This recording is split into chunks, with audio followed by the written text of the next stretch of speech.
हरे कृष्णा। तो उपस्थित सभी भक्तों का बहुत बहुत स्वागत है हमारा 6 दिवसीय इस कार्यक्रम में, जिसका नाम है भगवत गीता रहस्य उद्घाटन। तो इसमें हम लोगों ने कैसे जाना कि हर विषय वस्तु से हमें एक नई सीख सीखने को मिलती है, एक नए रहस्य को हम जानने को मिलता है। 5 विषय वस्तु कौन कौन सी थी हमारी? ईश्वर, जीवा, प्रकृति, काल और कर्मा। तो आज हमारा 5वां दिन है, तो इसमें हम लोग जो है कर्म के बारे जानेंगे।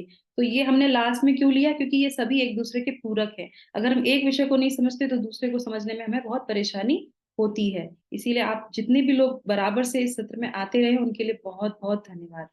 और आशा करते हैं कि आप जरूर इस सत्र से कुछ ना कुछ अपने जीवन में उतारेंगे प्रभुपाद की कृपा से। तो आइए फिर से हम जो है याचना करते हैं, प्रार्थना करते हैं शिला प्रभुपाद से, भगवत गीता जी से, कि हमें वो अपने रहस्यों को उद्घाटन करने में हमारी सहायता करें और शिला प्रभुपाद हमको उपयुक्त बुद्धि और वाणी प्रदान करें।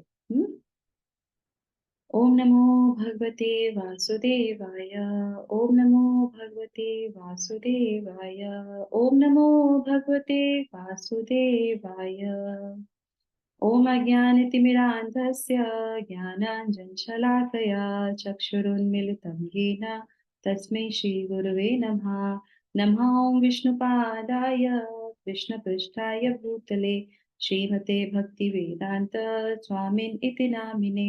नमस्ते सारस्वते देवे गौरवाणी प्रचारिणे निर्विशेष शून्यवादी पाश्चात्य देशतारिणे। जय श्री कृष्णा चैतन्य प्रभु नित्यानंदा श्री अद्वैत गदाधरा श्रीवासादि गौर भक्त विंदा। हरे कृष्णा कृष्णा कृष्णा हरे हरे, हरे रामा राम राम हरे हरे। जगत गुरु शिला प्रभुपाद की जय। भगवत वाणी भगवत गीता जी की जय। गुरु महाराज की जय। हरे कृष्णा। हरे कृष्णा। तो चलिए अपने सत्र को हम प्रारंभ करते हैं। तो आज हमारा जो है टॉपिक है वो है कर्मा। हम्म। तो पिछले हमने सारे विषयों में ये जाना था कि किस तरीके से ईश्वर जो है वो सर्वोपरि है, परम भोक्ता है, और उनसे ही कनेक्टेड क्या है? जीवा, यानी कि आत्मा, यानी कि हम।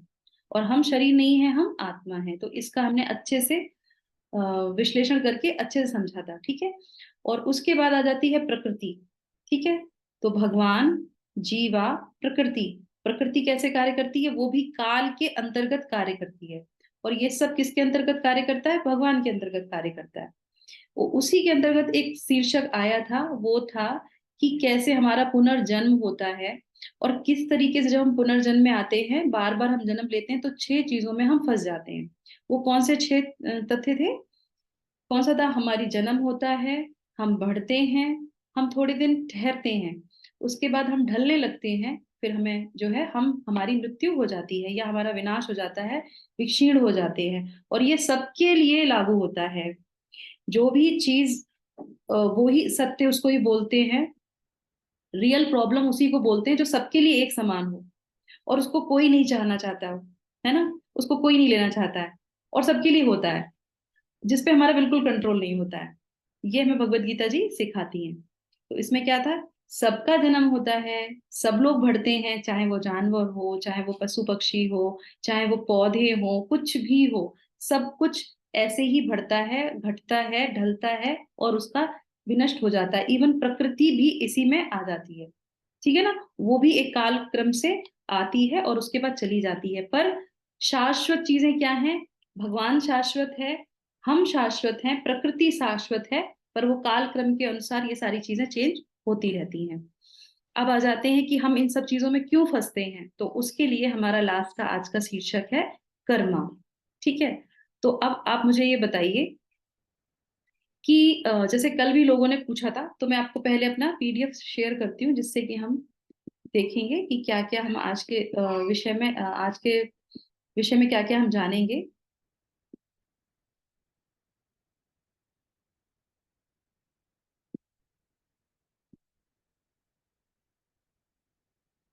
स्क्रीन आप लोगों को दिखाई दे रही है, करेक्ट? कर्म सिद्धांत, क्रिया और प्रतिक्रिया, एक्शन और रिएक्शन, ठीक है। तो इसमें सबसे पहले जो है शिला प्रभुपाद को हमने प्रणाम किया, और उसके बाद आज के सत्र में क्या जानेंगे, इस दुनिया में असमानताओं को पहचानें, उन सभी असमानताओं के कारणों को समझें, ब्रह्मांड को नियंत्रित करने वाले नियम क्या हैं, और कार्य करने का उत्तम मार्ग क्या है। ठीक है, इसके बारे में हम चर्चा करेंगे। तो सब कुछ अलग अलग है। तो जैसे कि आप देखते हैं ना, हम जैसे कल की मैंने चर्चा में बोला था आपको, लास्ट में माता जी ने प्रश्न किया था कि कुछ लोग जो है जन्म से ही, जो रजोगुण तमोगुण और सतोगुण के बारे में हमने बात की थी, तो कुछ लोग बचपन से ही जो है उनके अंदर ये टेंडेंसी रहती है, सतोगुण में रहते हैं, कुछ रजोगुण में होते हैं, है ना, और कुछ जो है रजोगुण में, तमोगुण में और रजोगुण में सतोगुण में होते हैं। तो शुरू से ही होती है, बचपन से ही होती है। क्यों होती है? तो उसका आंसर था कि कर्म की वजह से होती है। तो जैसे कि एक घर में तीन मैंने आपको उदाहरण दिए थे, है ना, रावण और कुंभकर्ण और विभीषण, तीनों ही अलग अलग गुण के थे पर एक ही घर में थे। अब ये देखिए आप, एक ही घर में कई बार होता है ना, अरे मम्मी पापा तो जो है आपके बड़े गोरे हैं पर आप इतने सांवले क्यों हैं? किस पे चला गया ये बच्चा? फिर वो लोग कनेक्ट करते हैं कि ये दादी पे था, बाबा, इसके बाबा काले थे, ये था वो था, ऐसे करके हम पूरा गणित लगा देते हैं। पर जब हम शास्त्रों को पढ़ते हैं तब हमें पता चलता है कि ये जो गोरा काला, जो भी हमारे अंग हैं, जो भी कुछ है, ये किसके कारण होते हैं, ये सब जो क्यों मिलता है हमें। कोई व्यक्ति जो है ऑस्ट्रेलिया में पैदा होता है, कोई जो है अफ्रीका में पैदा होता है, वहां जहाँ पे अन्न की भी परेशानी होती है, और कोई जो है ऐसी जगह स्थान में मात्र जो है ऐसी भूमि में देवभूमि में जन्म लेता है जहाँ पे सब कुछ उसको मिलता है, पर्याप्त पहले से ही वो उसको देवभूमि मिलती, जैसे वो शुरू से ही जो है चंदन टीका लगाता है, भगवान को पूजता है। तो ये क्यों होता है, ये सारी चीजें, है ना, तो ये हमारे जो है कर्मों की वजह से होते हैं। अब ये धनी व्यक्ति है ना, तो अभी हम लोग कभी कभी गिल्टी कर लेते हैं अंदर से कि अरे हमें क्यों नहीं अंबानी के घर में जन्म मिला, है ना। तो सभी को अंबानी के घर में जन्म नहीं मिलता है। तो आप मुझे बताइए, क्या वाकई में अंबानी के घर में जन्म लेना अपने आप में बहुत बड़ी चीज है? उसके लिए हमारे पास अच्छा अकाउंट होना चाहिए, तब हमें अंबानी के घर में मिलेगा जन्म। धनी व्यक्ति के घर में? जी माता जी, शायद। हम्म। नहीं माता जी। नहीं, नहीं, किसी को धनी नहीं बनना। पूरे दिन तो बहुत बहुत मेहनत होती है, पूरे दिन तो भागते हैं ऑफिस के लिए, ये व्यवसाय कर लें, वो सिर्फ कर लें, पैसा तो चाहिए सबको। माँ लक्ष्मी की तो अभी हम लोगों ने पूजा की थी 3-4 दिन पहले ही। लक्ष्मी जी की नहीं करी थी? सब करते हैं, सबको धन चाहिए। नहीं चाहिए, सबको धन चाहिए, करेक्ट। बिल्कुल ट्रुथ बोलिए, लेकिन जो सही है वही बोलिए, ऐसा नहीं है कि ले, स्क्रीन पे कुछ आ रहा है तो आप गलत बोलेंगे, जो सही है वही बोलिए। धन लेकिन माता धन जी, धनी धन। व्यक्ति के घर में जन्म जब मिला हमने कर्मानुसार, हाँ, हमारे पूर्व जन्म के कर्मानुसार ही मिलेंगे। उसके हिसाब से ही हमें मिलेगा, हम्म, करेक्ट, बहुत बढ़िया, यस। पर माता जी, अगर शायद अच्छे कर्म करे होंगे तो शायद ऐसे लोगों के यहाँ जन्म मिलेगा जो हमें अच्छे संस्कार और अच्छे मतलब कि अच्छे कर्मों को अचीव करने के लिए हमें प्रेरणा दे। हम्म। धन तो नहीं, every money is not everything ना। Yes, very nice. तो कल ही हमने पढ़ा था ये, क्या रजोगुणी व्यक्ति जो होता है उसके लिए मनी इज हनी, करेक्ट। तो मनी इज हनी किसके लिए होता है? जो रजोगुणी होते हैं, हर व्यक्ति के लिए। सात्विक जो व्यक्ति होता है, जो शुद्ध सत्व में होता है, उसके लिए धन कुछ भी मायने नहीं रखता है। पर शास्त्रों में ये क्यों बोला गया कि आपको जो है अच्छा जो है परिवार, धनी परिवार मिलेगा आपको, आपको ब्राह्मण जो है अच्छा परिवार मिलेगा, और धन मिलेगा आपको, और आपको सुंदरता मिलेगी, आपको ज्ञान मिलेगा, बुद्धि मिलेगी, ये सारी चीजें आपको मिलेंगी, ये बहुत इंपॉर्टेंट है। तो क्यों ऐसा बोला गया? उसके प्रीवियस अच्छे कर्मों की वजह से उसको ये वाला मिलेगा, और इसलिए मिलेगा कि वो आगे भी उसी उसी पथ के ऊपर में चल सके, चल ताकि जो जो जहां वो जिस सीढ़ी पे वो आज है उससे ऊंची सीढ़ी पे वो आगे बढ़ सके। बढ़ सके, वेरी नाइस।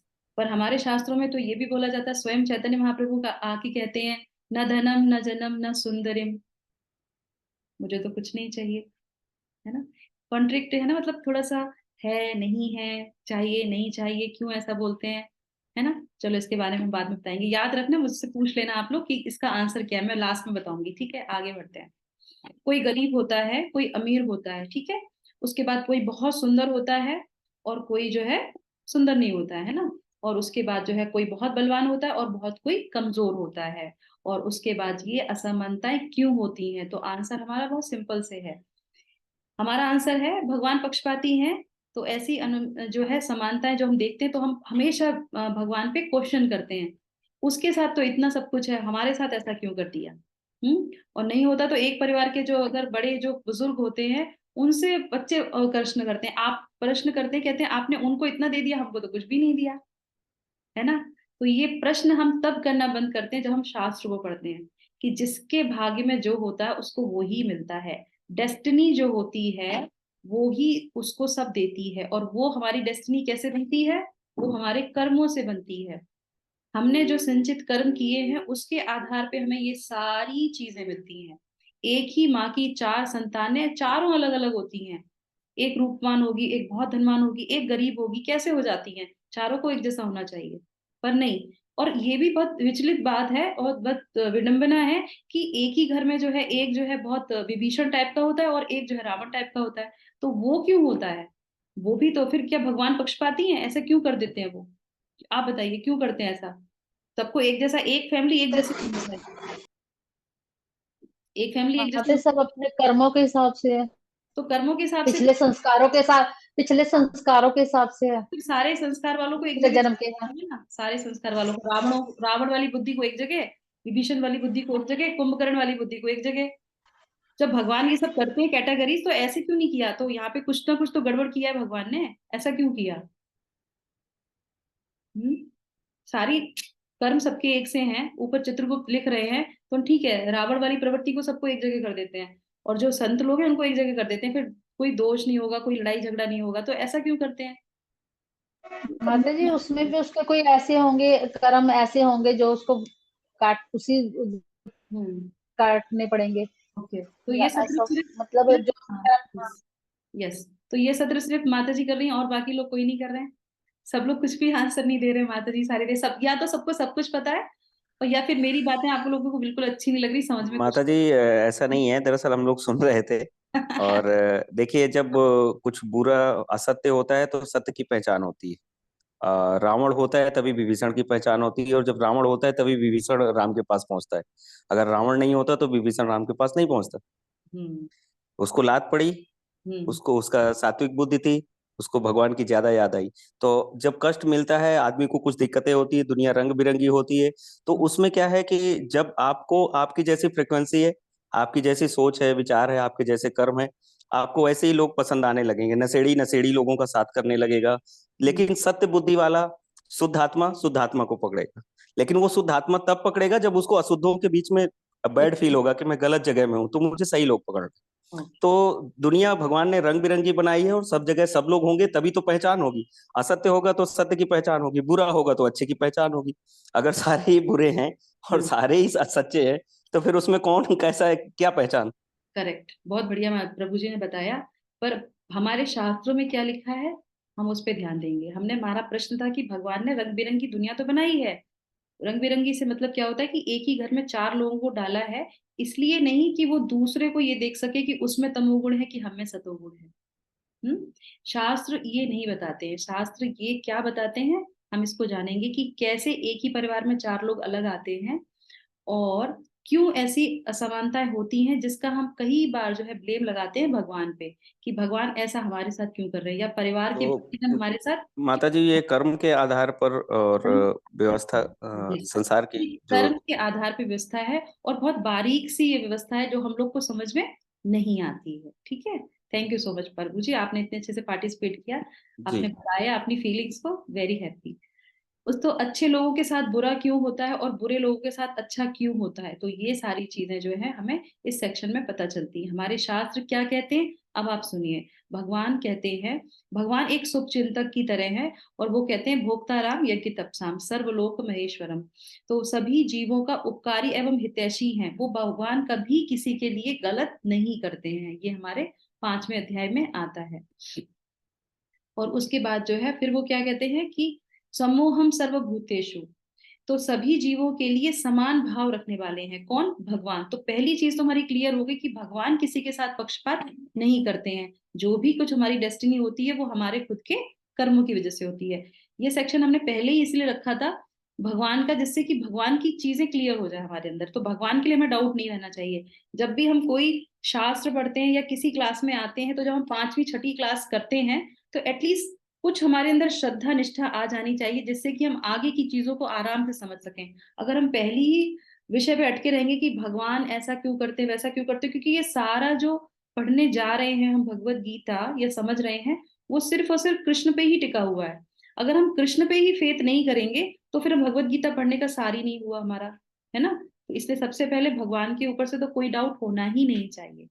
ठीक है, तो ये हमारा चीज क्लियर हो गई। अब हम आगे आ जाते हैं, फिर क्यों ये भेदभाव होता है ना, किसी को तो बहुत अच्छा खाना मिलता है और किसी को नहीं मिलता। तो जैसे कि सब लोगों ने बोला कि हमारे लिए जो है ये कर्मों की वजह से होती है, तो यहाँ पे क्या है, यहाँ पे भगवान जो है रिटर्न गिफ्ट उसी को देते हैं जिसके अकाउंट में बैलेंस होता है, जिसने कुछ किया होता है। और ये भी भगवान उसके लिए ऐसा नहीं है कि जैसे इसमें यहाँ पे लिखा है न्यायाधीश किस तरह से न्याय दे रहा है, किसी को पैसे दे रहा है, किसी को जो है जेल में डाल रखा है, नहीं, ऐसा बिल्कुल भी नहीं है। 1 मिनट, क्या लिखा है, किसी के लिए पुरस्कार और किसी के लिए लाभ, तो ऐसा नहीं है। वो क्या करते हैं, वो जो है मया देक्षण प्रकृति सूयते सचराचरम, ये भौतिक प्रकृति जो मेरी ऊर्जा में से एक है, मेरे निर्देशन पे काम कर रही है, वो जज तो है। जज का मतलब क्या हो गया, अब लोग कहते हैं कि खाओ पियो मस्त करो, कुछ भी करना है, जैसे हमने पहले आपको बताया था ना कि अगर आपको भीख मांग के भी घी खाना है तो आप खा लो, क्योंकि एक बार हम खत्म हो जाएंगे उसके बाद कुछ नहीं रहेगा। पर ऐसा नहीं है, भगवान का सीसीटीवी कैमरा जो है वो हर जगह लगा हुआ है, आप क्या कर रहे हैं क्या नहीं कर रहे सबको, सब कुछ उनको पता चलता है। कैसे पता चलता है, सीसीटीवी कैमरा कहाँ लगा है, बताइए, कौन बताएगा, कैसे देखते हैं भगवान।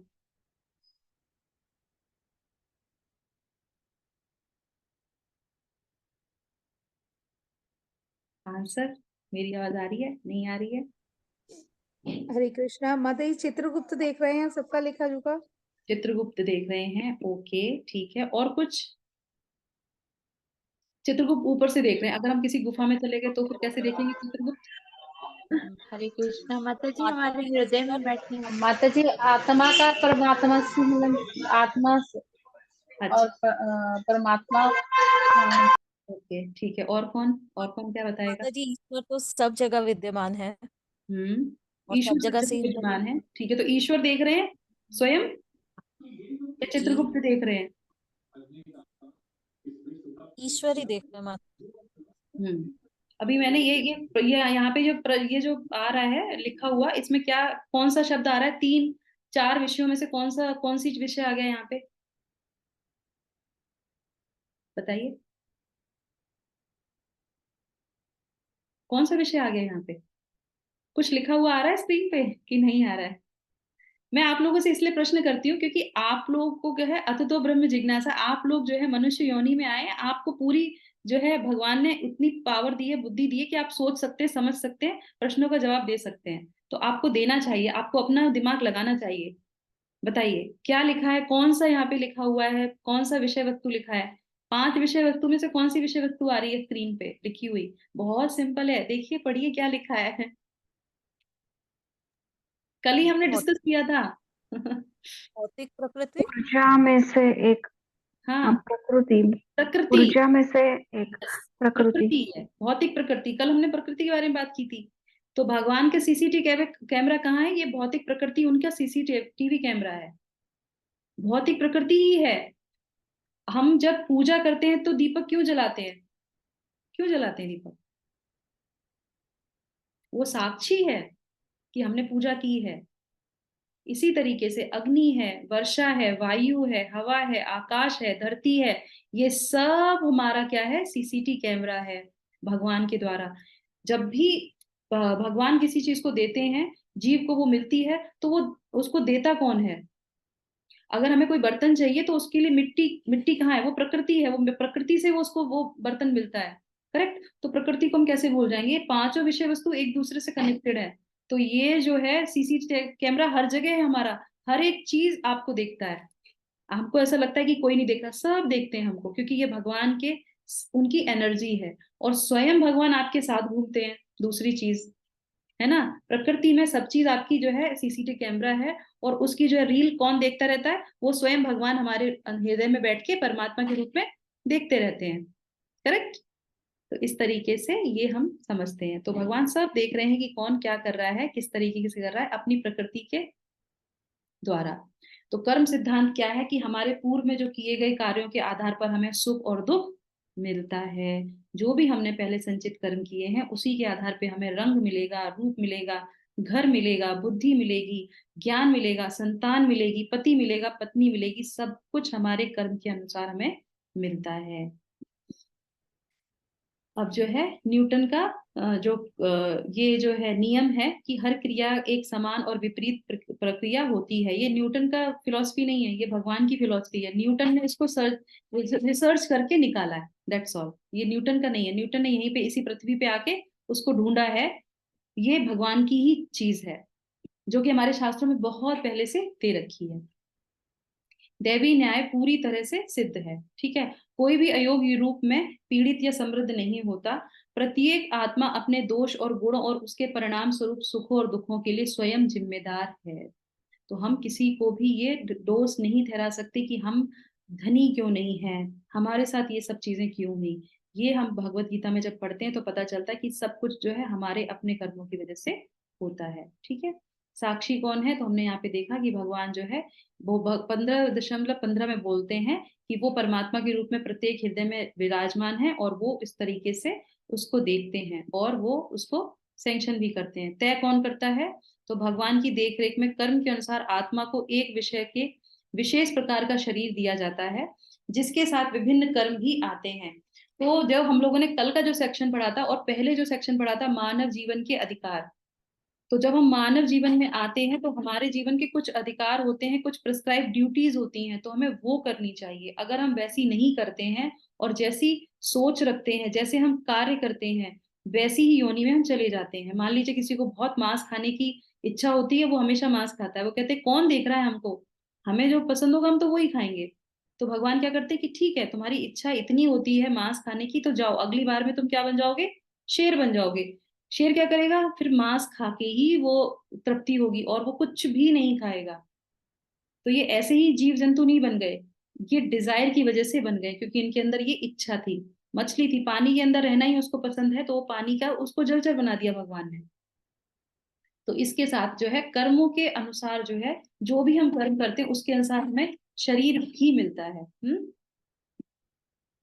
तो ये हमने 84 लाख योनियां जो है, और ये हम भगवान ने 84 लाख योनियां बनाई हैं, ये किसकी वजह से बनाई हैं, ये हमारी अपनी खुद की जिज्ञासा की वजह से बनाई है। क्योंकि हम चाहते हैं तृप्त होना, हम चाहते हैं जो है संभोग करना, या किसी जो है सोते रहना, जैसी भी हमारी मनोदशा होगी वैसे ही उसमें हम चले जाएंगे।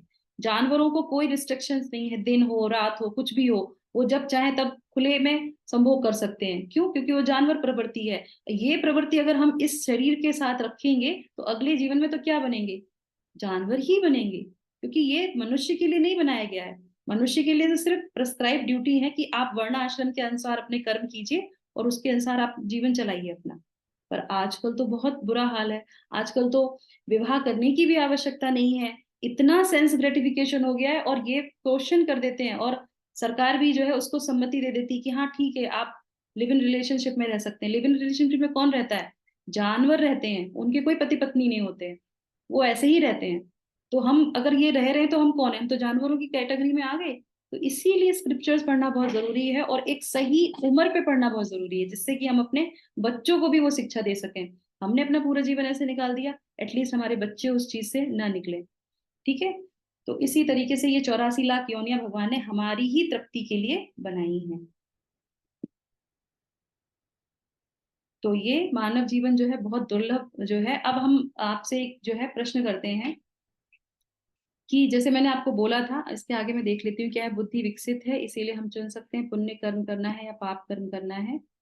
ओके, पुण्य और पाप से परे है तीसरे प्रकार का कर्म। तो 3 प्रकार के कर्म होते हैं, तो उसके बारे में चर्चा कर लेते हैं। कौन कौन सा होता है, कर्म होता है, अकर्म होता है और विकर्म होता है, ठीक है। और इनसे ऊपर जो होता है वो होती है भक्ति। आगे है या नहीं है, ओके नहीं है इसमें, ठीक है।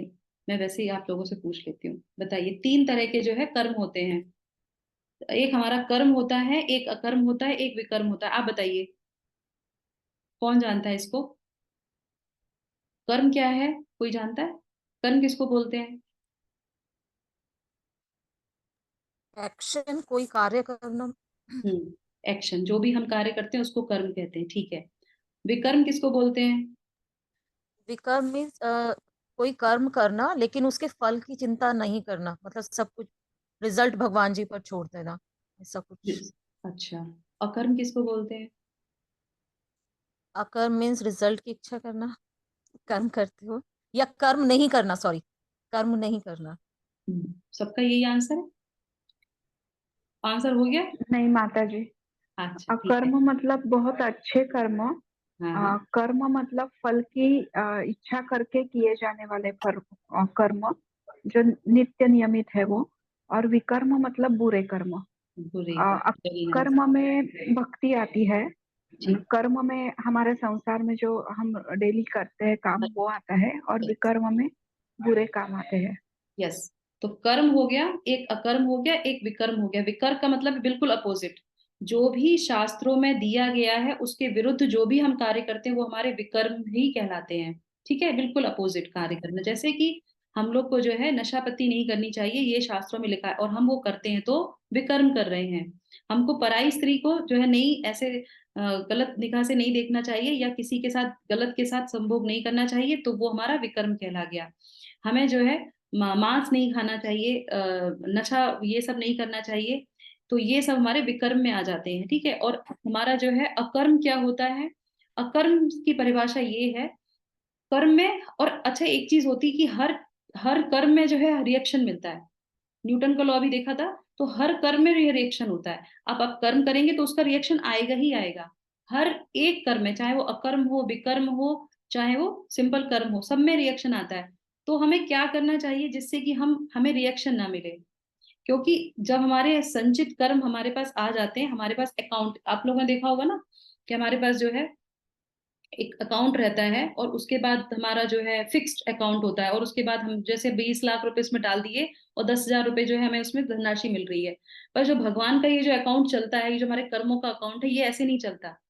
जो हमारा फिक्स है, तो उसके बाद जो भी हम कर्म करते रहते हैं ये हमारा बढ़ता रहता है, ये खत्म नहीं होता, ये बढ़ता ही रहता है। क्योंकि जो भी हम कर्म करेंगे उसके अनुसार जो है हमारा अकाउंट बढ़ता चला जाएगा। तो अब अकाउंट जब हमारा खत्म नहीं होगा, तो फिर हम कैसे यहाँ से जा पाएंगे? हमें तो बार बार जन्म लेना पड़ेगा, और उन कर्मों के हिसाब से हमें जो है शरीर मिलेगा, जो भी हम लोगों ने पढ़ा, और वैसे ही हमें दुख तकलीफ मिलेगी। तो फिर क्या करना पड़ेगा? तो हमें कौन से कर्म करने पड़ेंगे जिसको हमें रिएक्शन ना मिले?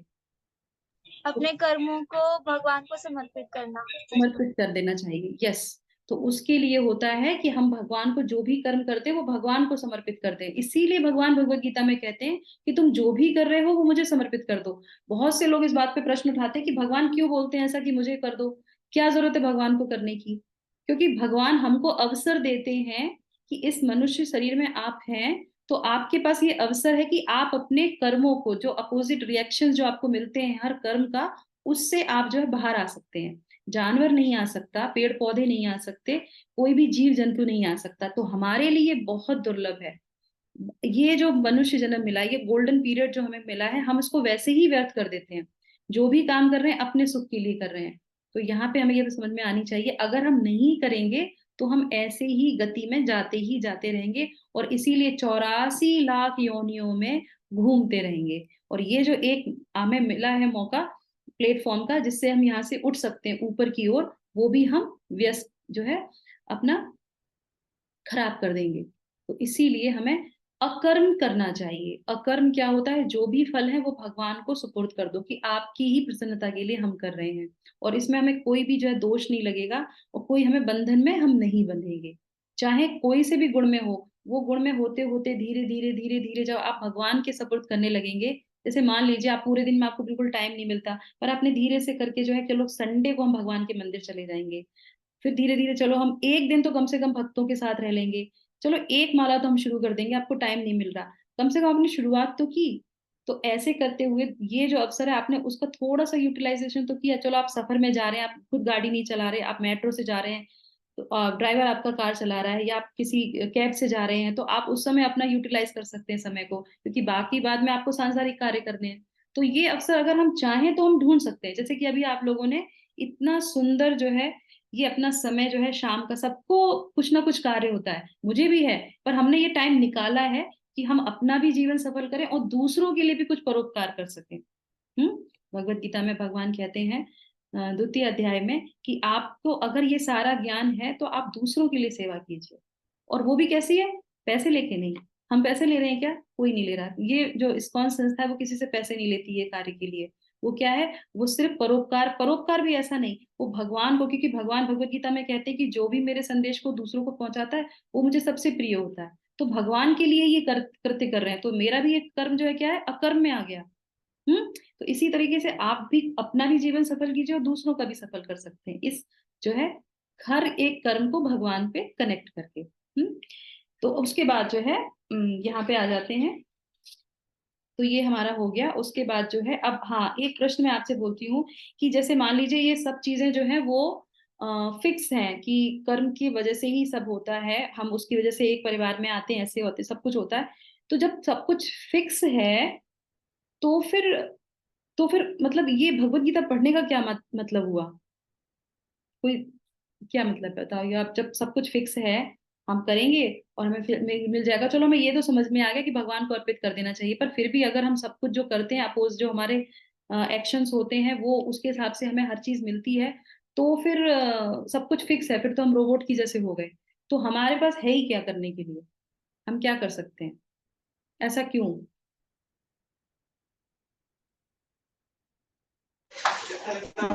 हरे कृष्ण माता जी भगवत गीता पढ़कर हमें अपने सही ठीक है, सही तो पता चल और जाएगा। जीवन को किस ढंग से जीना चाहिए ये ठीक, पता चला। ओके। और कोई बताएगा कि जब कुछ सब कुछ फिक्स है, कर्मों की डेस्टिनेशन सबकी फिक्स है, आपके अकाउंट में जो होगा आपको वही मिलेगा, आपको दुख और सुख और आपको वो, तो फिर ये सब फिक्स क्यों है? क्यों भगवान ने सब कुछ फिक्स कर रखा? कुछ कुछ छोड़ा रखा है हमारे लिए? फ्री विल दे रखी है हमें किसी चीज की? माता जी अगले कर्म अच्छे करने के लिए। कोई और बताएगा? यस यस, कौन बताना? किसने अपना माइक खोला था? बोलिए बोलिए। हरे कृष्णा माता जी। हम्म माता जी मुझे ये बोलना है, जो मतलब जैसे कि अभी आपने बताया कि सब चीज फिक्स है, लेकिन ये जब हम मनुष्य जीवन लेते हैं, अभी हम भगवत गीता सुन रहे हैं, इससे पहले हमें नहीं पता कि हमने कौन से जन्म लिए हैं और हमने क्या कर्म किए हैं। तो अभी हमें पता चला कि जैसे ये सब चीज फिक्स भगवान ने कर रखी है, तो जन्म मृत्यु के और हम भगवत सुन रहे हैं, तो भगवत सुनने के बाद हमें क्लैरिटी हुई है कि हमारा मेन मकसद क्या है। हम्म भगवान के धाम हमें पहुंचना है, और कैसे पहुंच सकते हैं तो इतना इजी नहीं है। हमें भक्ति भी किस तरीके से करनी है, जैसे हम कलयुग में हैं तो हमें ये भी नहीं पता हम कितने युगों से घूमते ही आ रहे हैं, मतलब उस चक्रव्यूह में घूमते ही जा रहे हैं। तो अभी जो हमें अवसर मिला है कि भगवद गीता आपके थ्रू सुन के जब हम हमारे जो कर्म है आगे वाले वो हम उन्हें अच्छा कर सकें। हाँ, ये पॉइंट आया। क्या है? हम अपने कर्मों को जो है सही कर सकते हैं। तो भगवत गीता में जब हम पढ़ते हैं तो हमें ये पता चलता है कि हम अपने कर्मों को कैसे करें। हम्म अब फिर आ जाता है क्वेश्चन कि जब अच्छे लोग हैं तो उनके संग बुरा क्यों होता है? तो अब तो आपको क्लियर हो गया ना चीज कि अच्छे लोगों के संग बुरा क्यों होता है। किसी को डाउट है इसमें? किसी को डाउट है? हाँ बोलिए। क्योंकि माता जी जो हमारे पुराने मतलब जो भी हमने गलत अभी तक किए हैं, जब जब से मैंने भगवत गीता नहीं सुनी उससे पीछे हमारे जितने भी उल्टे सीधे कर्म है, या हमने किसी का अपमान किया या बहुत सारी चीजें की हमें नहीं पता, भूल चूक में भी बहुत सारे अपराध हो जाते हैं। तो मतलब उसकी हाँ, तो वो हमें तो सारा वो हम मिलता है। हाँ करेक्ट। ठीक है, तो ये यहाँ पे क्लियर हो गया कि जो भी हमने पहले किया था तो उसकी वजह से ही हमें जो है ये सारी चीजें मिलती हैं, और हम अपने अकाउंट को, अब कहते हैं ना कि वो तो व्यक्ति बहुत, तो ये सत्र जब नहीं करते हैं, जब नहीं पढ़ते भगवत गीता, तो ये डाउट हमेशा रहता ही है कि अच्छे लोगों के संग बुरा क्यों होता है। तो अच्छे लोग तो अच्छे ही हैं, पर क्या हो गया कि पिछले टाइम का जो उनका संचित कर्म थे वो अभी खत्म नहीं हुए हैं, तो वो भगवान खत्म कर रहे हैं, उसको खत्म तो करना ही पड़ेगा। किसान जब खेत में जो है फसल बोता है तो उसके बाद जो धान धान है, फसल है, जो भी है, तो उसको वो एक जगह इकट्ठा करता है ना? गांव में देखा होगा बड़ी बड़ी सी टंकियां सी होती है मिट्टी की या जिसकी भी, तो उसमें वो डालता रहता है। तो कभी एक फसल बहुत अच्छी आ गई एक साल की, और कभी बहुत खराब आ गई, तो जब खराब वाली फसल आई तो उसने उसमें डाल दिया, दूसरे साल बहुत अच्छी आ गई तो उसने भी उसमें डाल दिया। पर नीचे जो उसमें छोटा सा होल होता है, छोटा सा दरवाजा होता है, जिससे कि वो अपना गेहूं निकालता है आटा बनाने के लिए, रोटी के लिए, तो उसमें से क्या होता है, गंदा ही गेहूं निकलता है। तो वो सोचता है मैंने तो पूरी टंकी जो है अच्छे गेहूं से भरी थी, फिर क्यों निकल रहा है। तो हमारे जीवन में भी ऐसा ही होता है कि हमारे अभी जो पहले के जो कर्म है उसकी वजह से हमें दुख मिल रहे हैं, जब तक ये खत्म नहीं होंगे हमें वो दुख मिलते ही रहेंगे। पर अपनी टंकी में बुरे ही गेहूं डालने हैं क्या?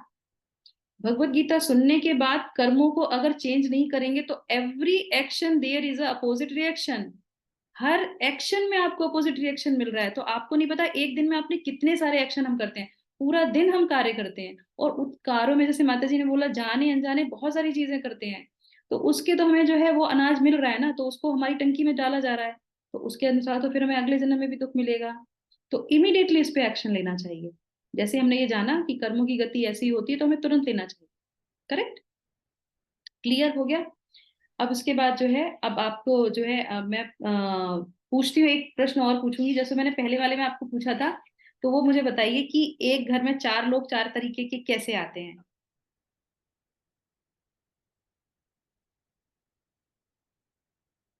अपने अपने कर्मों से तो आते हैं, पर वो कैसे 4 लोग आ जाते हैं एक ही घर में?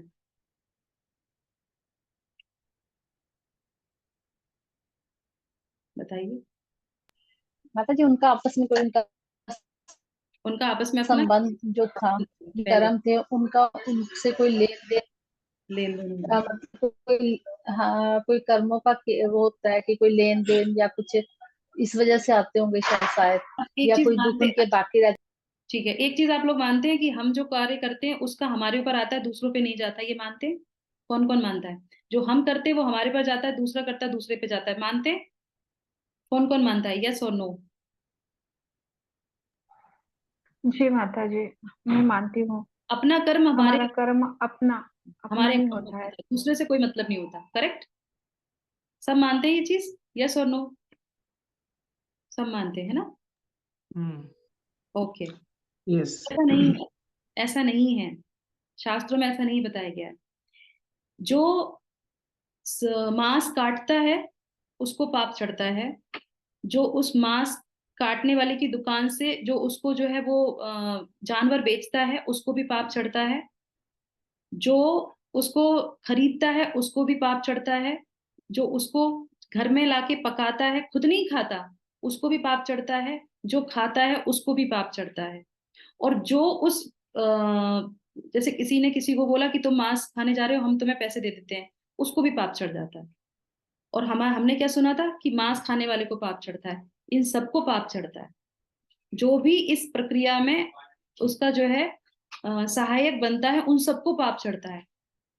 जिस तरीके से एक राजा जो होता है जब कर लेता है तो उसको क्या होता है, उस पूरी प्रजा का, जिससे वो कर ले रहा है, उसकी पूरी प्रजा का 6वां हिस्सा जो है उसको क्या मिलता है? पाप, उसको जो है पुण्य मिलता है, अगर वो जो उसका राजा उसकी रक्षा करता है। और अगर नहीं करता है, सिर्फ कर लेता है, तो क्या होता है? उसका जो है सारा पाप जो जनता जो उसकी जो प्रजा करती है वो उसको मिलता है। क्यों? क्योंकि वो उसको उनके जो है संरक्षण में है। तो अगर आप उस पोजीशन पे हैं, जैसे कि माताएं नहीं है, माताएं शास्त्रों में क्या बताई गई है कि उनको किसी के संरक्षण में रहना चाहिए। ये ड्यूटी हो गई पिताजी लोगों पे, पुरुष लोगों पे हो गई, क्योंकि उनके संरक्षण में पूरी घर चल रहा है। अगर वो कमाई ऐसी करते हैं, जो गलत जगह से पैसा आ रहा है, तो उसका भोग आपके बच्चों को भोगना पड़ेगा। ठीक है? अब बच्चों, अब हमने कमाई गलत की और बच्चों को भोगना पड़ेगा। अब हम तो चले गए शरीर छोड़ के, बच्चा कहीं और जन्म लेगा, भोग भोगना पड़ेगा। तो फिर वो अलग भोगेगा, हम अलग भोगेंगे? नहीं। फिर वो क्या होगा, उसने जो कष्ट की, उसने जो गलत काम किए थे उसकी वजह से क्या होगा, उसको कोई शारीरिक विकार होगा, कोई मानसिक विकार होगा, चरित्र उसका खराब होगा, उसकी आदतें खराब होंगी, और वो बच्चा आपके घर में पैदा होगा। जब वो दुखी होगा तो कौन दुखी होगा? माँ बाप दुखी होंगे। करेक्ट? होंगे कि नहीं होंगे? जब आपके घर में अगर कोई भी दुखी है या किसी के साथ कुछ गलत हुआ है तो वो आपको दुख लगेगा कि नहीं लगेगा? तो वो आपका भी उसमें जो है हिस्सा था, इसीलिए वो आपके पास वो दुख आया। आपके घर में अगर 4 लोग हैं, उस चारों लोगों में से अगर कोई भी व्यक्ति परेशान है तो वो आपके घर में क्यों आया? वो दूसरे घर में भी हो सकता था ना। तो ये सोचने का विषय है तो कर्मों की गति जो है वो बहुत उलझी हुई है, वो समझ में नहीं आती। ब्रह्मा जी भी कहते हैं कि मैं कर्मों को नहीं समझ पाता, क्योंकि कहाँ किससे कौन सा कनेक्शन होगा हमें नहीं पता। जो स्त्रियां होती हैं, जो माताएं होती हैं, उनके जो कर्म होते हैं उनके अनुसार अलग तरीके से जो है प्रताड़ना मिलती है, और जो पुरुष होते हैं उनके कर्मों के हिसाब से उनको अलग जो है रिएक्शंस मिलते हैं, और वो हमारे ही घर में आते हैं। तो इसीलिए सबसे सुविधा वाली चीज क्या है, जो शिला प्रभुपाद कहते हैं कि कर्म है, ज्ञान है, ये सब चीजों में उलझने से अच्छा है, सबसे बढ़िया है कि भगवान को सुपुर्द कर दो। जब हम भगवान को कोई चीज देते हैं तो भगवान सारे पाप उसमें से लेके हमें एकदम से जो है प्यूरिफाई करके उसको देते हैं। तो जो भी हम कार्य करते हैं उसको भगवान को हमें सुपुर्द कर देना चाहिए। ठीक है, तो ये कर्मों की गति होती है। अब आ जाते हैं एक प्रश्न पे, अभी हमारे पास समय है। जब हमें ये पता चल गया कि कर्म जो है, हमें जो दुख मिलते हैं, संताप मिलते हैं, वो हमारे कर्मों के हिसाब से मिलते हैं। हम जो है इच्छा करते हैं, और उसके हिसाब से ये हमें 84 लाख योनियों में हमें आना पड़ता है। तो जो ये इच्छा होती है वो कर्मों से पहले होती है, कर्मों के बाद होती है?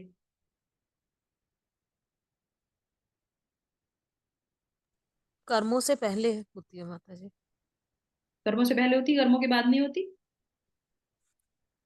यस, बिल्कुल अगर सही। मुझे नहीं नहीं, कोई सही सही है, आंसर सही है। अभी ज्यादा टाइम नहीं है, तो ये बिल्कुल सही आंसर है। इच्छा हमेशा पहले होती है, हम उसके बाद एक्शन करते हैं। तो इसीलिए जब भगवत गीता पढ़ते हैं तो जब भी कोई एक्शन करने जाएं उससे पहले विचार कर लें।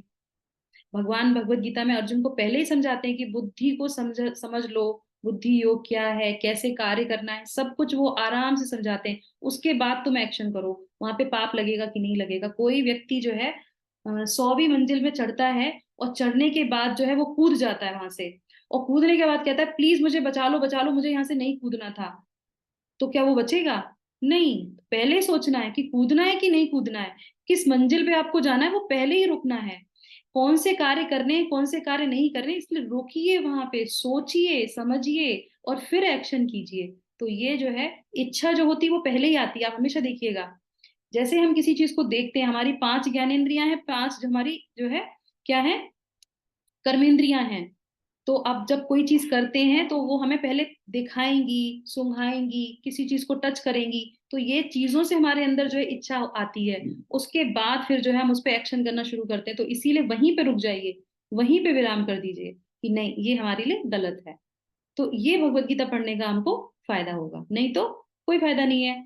आ, अब वो कहते हैं ना, चिड़िया चुंग गई खेत वाला एक स्लोगन है ना, वो क्या बोलते हैं कि क्या है, किसी को पता? पछताए हो तो क्या, जब चिड़िया चुग खेत। हाँ, तो बाद में पछताने की आवश्यकता नहीं है, पहले ही उस पर रोक कर लो। अच्छा ठीक है, अभी क्या हो गया, अभी हमारे पास जो है बैड कर्म आ रहे, अभी हमने ये समझ लिया, भगवत गीता के कर्म सेक्शन में ये जान लिया कि हमें गलत कर्म नहीं करने, हमें अकर्म ही करना है, भगवान को सुपुर्द करना है। पर अभी भी हमारे जीवन में जो है दुख आएंगे, संताप आएंगे, तो कैसे उसको लेंगे हम? ये भी तो प्रश्न है। वो उसको कैसे झेलेंगे, उसको क्या समझेंगे, उसको किस भाषा में, किस शब्द में उसको डिस्क्राइब करेंगे कि हाँ अब ये आ रहा है तो उसको कैसे लें? यस, कौन बताएगा? हम्म। अपने कर्मों दुखालय को अश्वाश्वतम है, धीरे धीरे सब निकल जाएगी। दुखालयम अशाश्वतम है, धीरे धीरे सब खत्म हो जाएगा। और यहाँ पे शिवानी माता जी ने बोला है कि हर स्थिति में संभाव जो है हमें रखना चाहिए, एक जैसे हमें रहना चाहिए। ओके, मात्रा स्पर्शेस्तु कौन्तेय, भगवान भगवत गीता के 2 अध्याय में बोलते हैं कि सर्दी गर्मी जो भी है मौसम ऋतुओं के अनुसार है, तो उसको वैसे ही ले लो, ठीक है ना। पर यहाँ पे सबसे अच्छी चीज क्या है कि जब हमें भगवान बहुत कुछ अच्छा देते हैं तब भगवान को थैंक यू बोलते हैं क्या? हाँ, जब बहुत अच्छा होता है तो बहुत भगवान के पास दौड़ के जाते हैं कि भगवान आज तो बहुत अच्छा हुआ कार्य।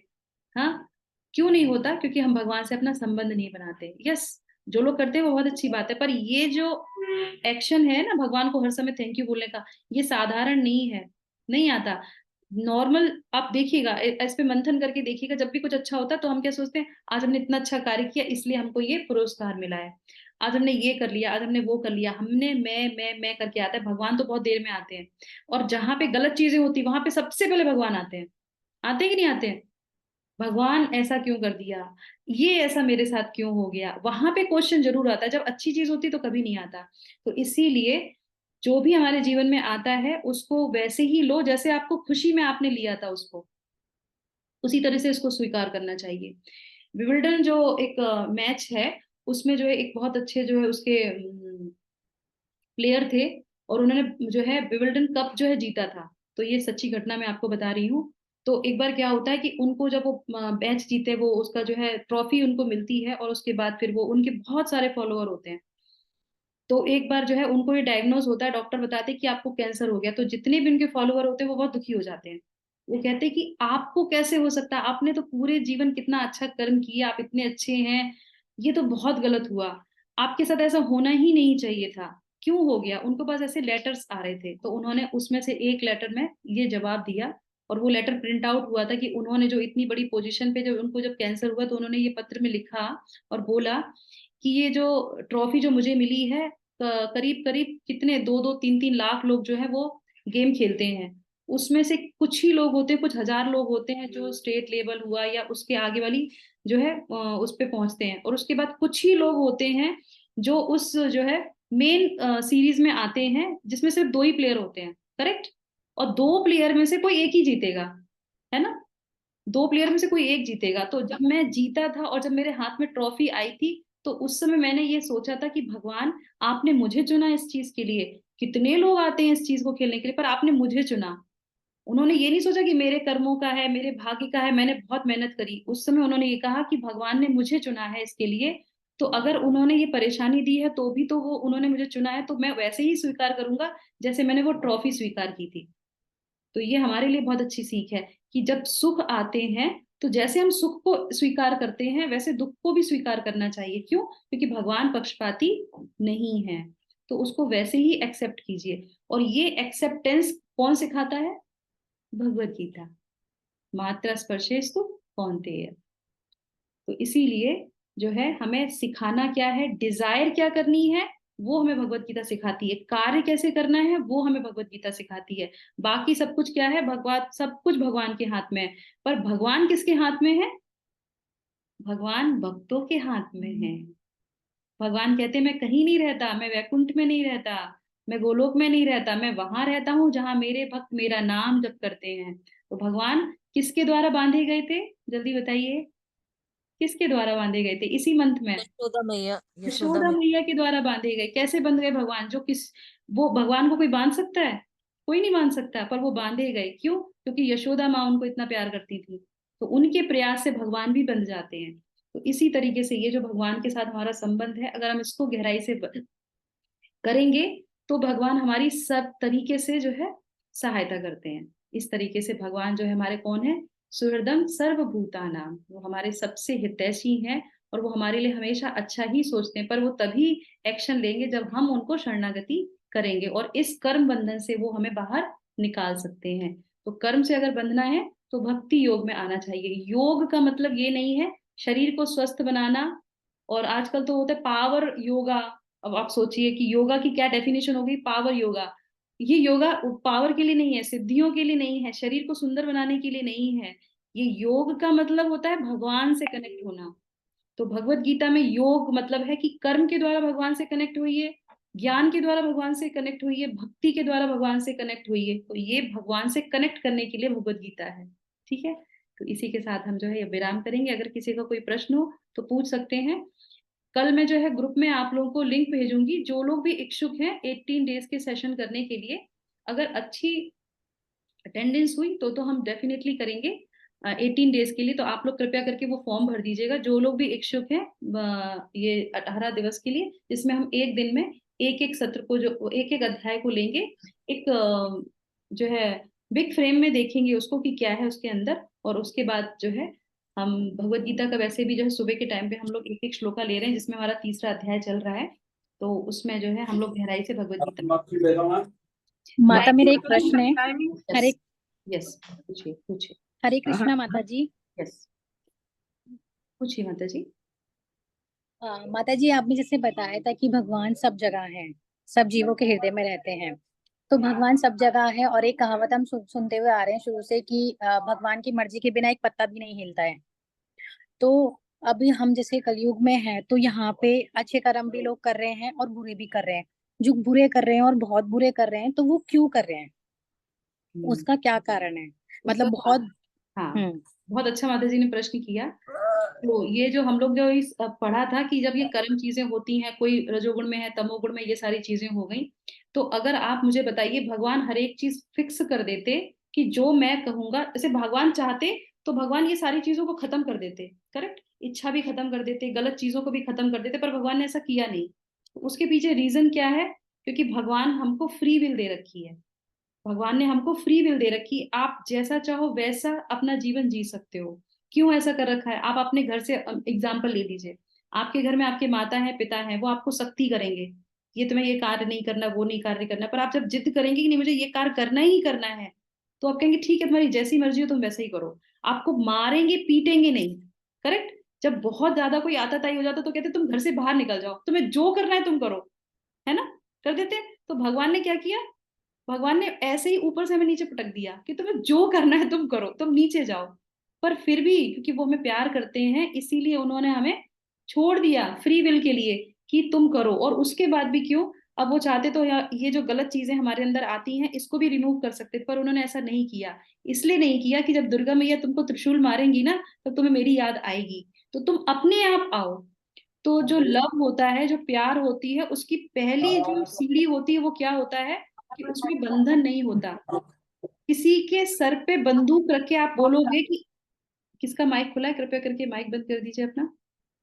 किसी के सर पे बंदूक रख के आप बोलो आई लव यू, वो बोलेगा I love you, your father, your mother, your whole family, मैं सबको प्यार करता हूँ, आप ये बंदूक हटा लो।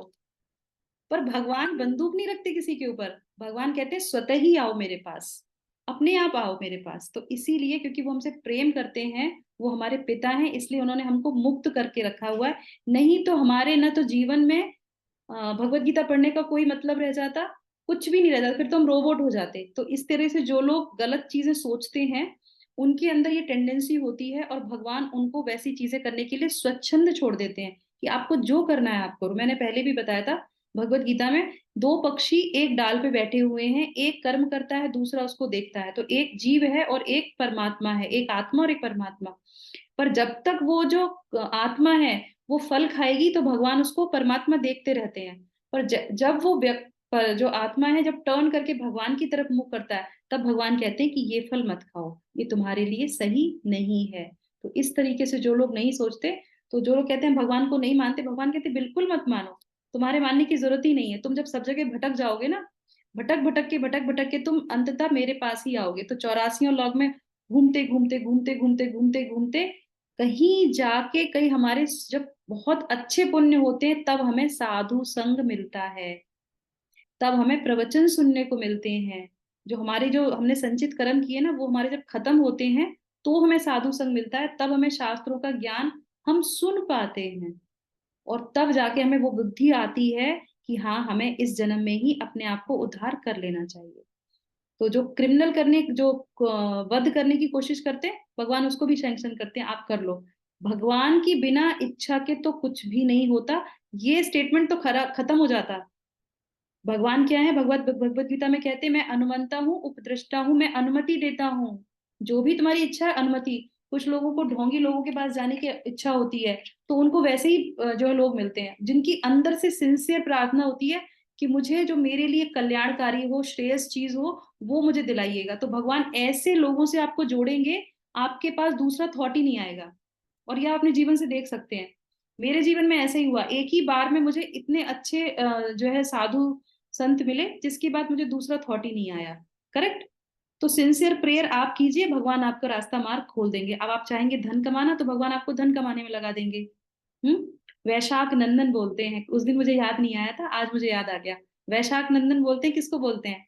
आप गूगल करके पता कर लेना किसको बोलते हैं, नहीं तो हम वैशाख नंदन की तरह जो है पूरा दिन लगे। गधे को बोलते हैं माता जी। यस। लेकिन तो हम कितना अच्छा लगता है, संस्कृत भाषा इतनी अच्छी है, इसीलिए भगवान ने संस्कृत में जो है पूरी भगवत गीता बता दी। तो इस तरीके से जैसा हम सोचेंगे, हमें भगवान वैसा ही रास्ता दिखा देंगे। इसलिए हमें प्रार्थना करनी चाहिए जो हमारे कल्याण के लिए हो, भगवान हमें वो रास्ता दिखाइए, तो भगवान हमें वैसी ही स्वीकृति दे देंगे, क्योंकि वो सैंक्शन करते हैं और कोई सैंक्शन नहीं करता। ठीक है, तो इसके साथ हम जो है सत्र को विराम करेंगे। शिला प्रभुपाद को प्रणाम करेंगे, भगवत गीता जो प्रणाम करेंगे। हरे कृष्णा कृष्णा कृष्णा हरे हरे, हरे रामा राम रामा हरे हरे। जगत गुरु शिला प्रभुपाद की जय। थैंक यू सो मच आप माता जी, ये टाइमिंग यही रखेंगे आप? हाँ, भगवत गीता की जो है हमारी जो 18 डेज का रहेगा वो इवनिंग का ही रहेगा। ठीक है मैम, हाँ ये मेरे लिए सूटेबल है, ठीक है मैम। तो शाम का ही रखेंगे, तो आप लोग कृपया करके फॉर्म फिल कर दीजिएगा जितने लोग भी आगे का सत्र करना चाहते हैं। ठीक है, हाँ ठीक है। Thank you so much. Hare Krishna. माता जी, एक कृष्णा प्रश्न माता था, जी। आप बताइए। आत्मा और जीवात्मा सेम वही हाँ एक ही हाँ है? हाँ हाँ, हाँ, जीव मतलब जो भी जीवित है वो आत्मा, हम सब आत्मा हैं सारी। बस उसको जीव, क्योंकि वो जीवित है इसलिए वो जीव आत्मा उसको बोला गया है। ठीक है, जीव माता जी, आत्मा। 8 बजे का ही टाइम रहेगा, 8 बजे का ही टाइम रहेगा ना सत्र का? यस, 8 का ही रखेंगे। बहुत सुंदर बताती है माता जी, बहुत सुंदर बताते हैं आप, थैंक यू सो मच माता बहुत जी। सुंदर। हमको प्रार्थना सुनते कीजिए जाए माता जी। ऐसा लगता है, आप Thank बोलते जाओ हम सुनते जाए, ऐसा ही लगता है माता जी। आप प्रार्थना कीजिए माता जी हमारे लिए कि सही समय जी पे। माता जी, बिल्कुल सही बात है। बहुत सुंदर रहना चाहिए। और माता जी, 18 डेज के बाद भी आप क्लास लेते हैं क्या? हाँ, मैं सुबह का सत्र लेती हूँ, सुबह मॉर्निंग 6 से 6 बजे से 18 डेज के बाद, 18 डेज के बाद नहीं, अभी भी चल रही है मेरी, सुबह सत्र चल रहा है मेरा 6 से 6:30 बजे। मैं वो नहीं डेली टाइम मुझे मैच होता है, वो टाइम नहीं जमता, लेकिन आफ्टर 18 डेज हमारा वो सत्र हो जाएगा, उसके बाद फिर उसके बाद फिर आप लोग जैसी संख्या में आएंगे वैसा हम देखेंगे अपने सुविधा के क्योंकि अनुसार। आपसे कनेक्ट रहना है, हमको आपसे कनेक्ट रहना है बस। धन्यवाद। कहाँ से माता जी आप? ठाणा से माता जी, बॉम्बे ठाणा। बॉम्बे थाना से, अच्छा ठीक है। हाँ, हाँ। तो आप ग्रुप में हैं? कौन से ग्रुप में माता जी? ये लिंक कहाँ, किसने दिया आपको? मैं तो पहले एक बार आपका सत्र भी कर चुकी माता जी, अच्छा अच्छा अच्छा। 18 डेज वाला कर चुकी, फिर से मुझे मौका मिलता जाए वैसे मैं करते ही रहूंगी तो आपसे आप कनेक्ट। किसी ना किसी ग्रुप से तो आपको ये लिंक मिल रहा होगा ना, ये जहाँ से आपने ज्वाइन किया है ना? अभी तो याद नहीं आ रहा है माता जी, लेकिन मैं बहुत दिनों से आपसे जुड़ी है। ठीक है ठीक है, तो जहां से भी आपको मिल रहा है, जिस जगह से मिल रहा है वहीं से आपको जो है आगे की भी जो है प्रोग्राम का मिलेगा आपको जो भी और सूचना होगी। सुबह 6 बजे का नहीं जमता है माता जी, मुझे बहुत गड़बड़ी रहती है घर में। ठीक है ठीक है, वो मुश्किल होता है थोड़ा सा। हाँ, और आगे का आप देना, थोड़ा ट्राई करना हमारे लिए। ठीक है माता जी, ठीक है, तो आप एक काम कीजिए, अपने चैट बॉक्स में जो है अपना नंबर छोड़ दीजिए। क्योंकि आपसे ही कनेक्ट रहना है हमको, जहां जहां आप है वहां हम है बस। आप भगवान से कनेक्ट हो जाइए माता जी, हम नहीं, तो आप ही भगवान कनेक्ट, को खुद नहीं लेते आप करेंगे हमको कनेक्ट। हैं। ओके, थैंक यू माता जी, बिल्कुल हमारी जो सेवा। देखिए माता जी, यही मेरी शॉर्ट से यही देख लो, सभी बोल ठीक है माता रहे जी, हैं आपके लिए। जो सेवा मिलेगी, जो सेवा आप कर सकते हैं डेफिनेटली करेंगे माता जी। ठीक है, thank you so much. Hare Krishna सभी हरे लोग। हरे कृष्णा माता जी। मेरा नंबर डाला माता जी मैंने। हरे कृष्णा माता जी। हरे कृष्णा माता जी। ओके, हाँ, और थैंक यू सो मच। मेरा माता नंबर जी। भी है। हरे कृष्णा माता जी, दंडवत प्रणाम। माता जी हरे आपने कृष्णा बोला हरे होगा कृष्णा माता माता जी। जी। नंबर, ठीक है प्रणाम।